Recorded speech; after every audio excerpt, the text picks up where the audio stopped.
О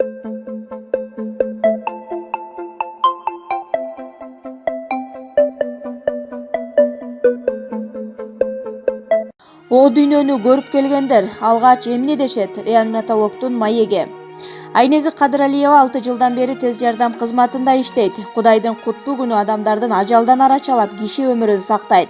Суук тийип калган кишиге барып жаткан жокпуз да, дейт биздин маектешибиз жумушу тууралуу.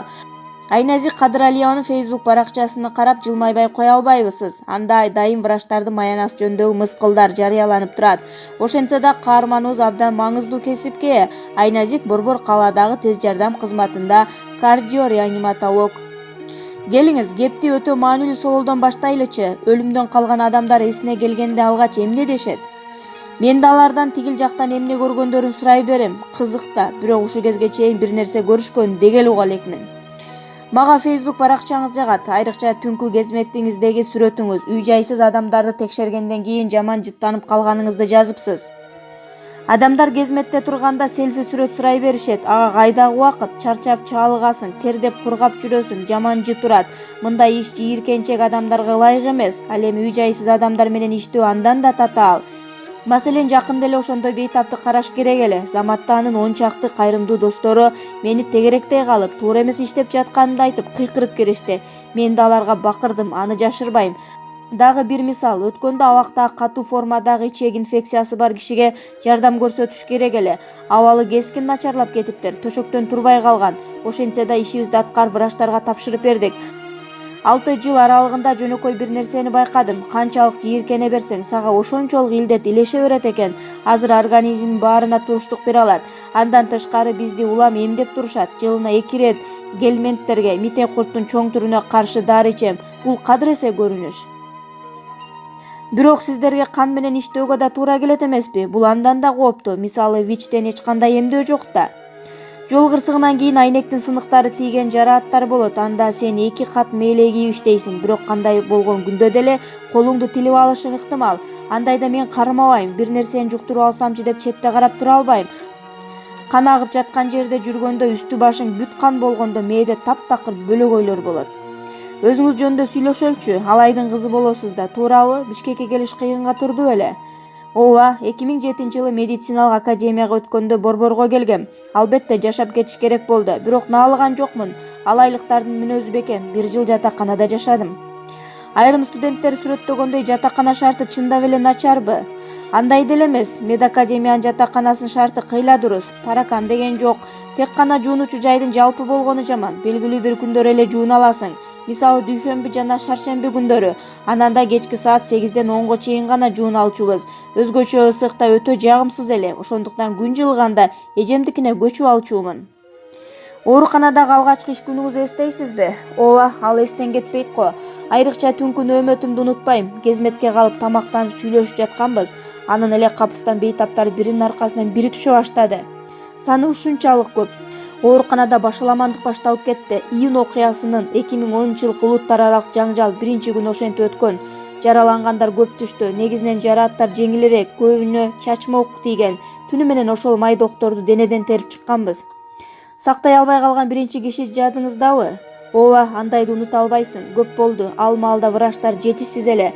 Баардык чакырыктарга барып жетише албай жатканбыз. Бейтапка аябай кечигип бардык. Үзүлүп кетиптир. Андан ары жөнөдүк, бирок кайра дагы бир өлүм. Кийинки чакырык кайра эле жетишпей калдык. Ошентип түшкү 12ге чейин эле 3 кишини жоготтук. Жүрөк тилинип, көңүлдө оордук баскан. Машинадан түшүп сыртта 10 мүнөтчө отуруп эс учубузду жыйганыбыз эсимде. Өзүбүздү колго алып кийинки бейтапты куткарууга бет алганбыз. Анан эмне кылабыз? 4-өлүмдү күтүп отурмак белек. Кайсы учур таптакыр эстен кеткис болду. Бир жол кырсыгы болгон жерге жөнөдүк. Жаш балдар май ичилерден качууга тырышып, рулду башкара албай май куюучу жайды, болгондо да май сакталган жерди барып сүзүшүптүр. Кудай жалгап, автомобиль алууланган эмес, бирок жалпайып калыптыр. Көргөнүм үрөй учурду. Биринчиден, кичинекей унаада 8 киши, 7 жигит, 1 кыз бар экен. Кантип батып кетишкендерине таң каласың. Экинчиден, эч кимиси катуу жаракат албаптыр. Эң алдыңкысынын буту сыныптыр. Алго бүтүп калат. Аларды Кудай чоң сактады. Дайым эле андай боло бербейт да. Тагдыр менен ойнобоңуздар. Жол эрежесин сактоо керек. Дагы бир учур: чоң апам ооруп калып тез жардам чакырдык. Дарыгер аны ооруканага жаткыруу зарылдыгын айтты. Бир ооруканадан экинчисине барабыз. Баары тең, бул бизге тиешелүү эмес, башка жакка алып баргыла дешет. Оор жагдайга кабылдык. Тез жардам же аны жөн гана үйгө жеткирип кое албайт, же врачтар чоң апамды кабыл алып жаткырбайт. Кудай жалгап тааныштар аркылуу аны ооруканага жайгаштырдык. Бирок ушундай кантип болсун?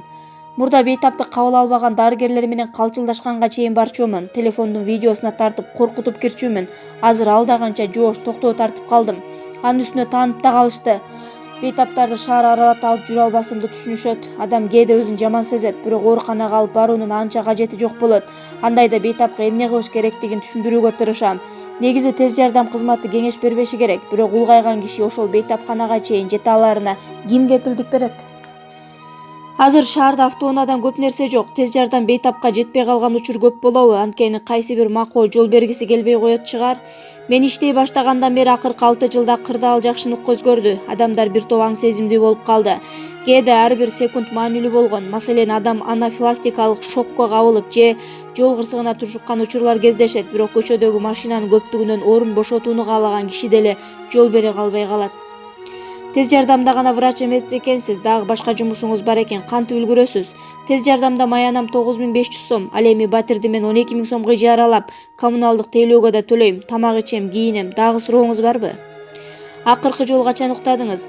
Кече 2 саат уктап алдым. 5 сааттык уйку мен үчүн табылгыс, бирок өзүмдү көп нерседен өксүк калтырбайм. Андай ой калбасын сизде. Толук кандуу сонун жашоом бар. Тез жардамда айына 160 саат иштөөгө тийишмин.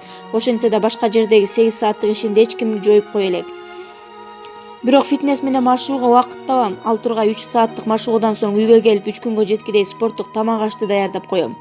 Тез жардамда иштеп эмне кыласыз? Бүт күчүңүздү алат. Аты улук, супарасы курук эмес го? Курук эмгек го. Негизи тез жардамда 2 типтеги адамдар иштейт: утурумдук иштегендер жана мендей акылынан айныгандар. Көп жолу ал жактан кетем дейм, кайра эле кайтам. Бул көңүлүмө төп иш.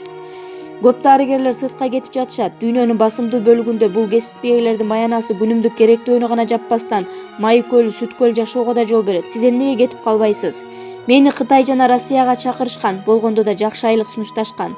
Москвада мага 120 000 төлөп, ага кошумча акысыз түшкү тамак, жол кире убада кылышкан. Кытайда андан да жогору $3000 жана котормочу кошуп бермек. Бир күн ойлонуп эч жака кетким келбегенин түшүндүм. Ошентсе да өз мекенимде жашап жатканымды сезгеним эле болбосо, Кыргызстанда мени байлап турган эч нерсе жок. Жакшы дарыгерди бейтаптар эле багат дешет, ушундайбы?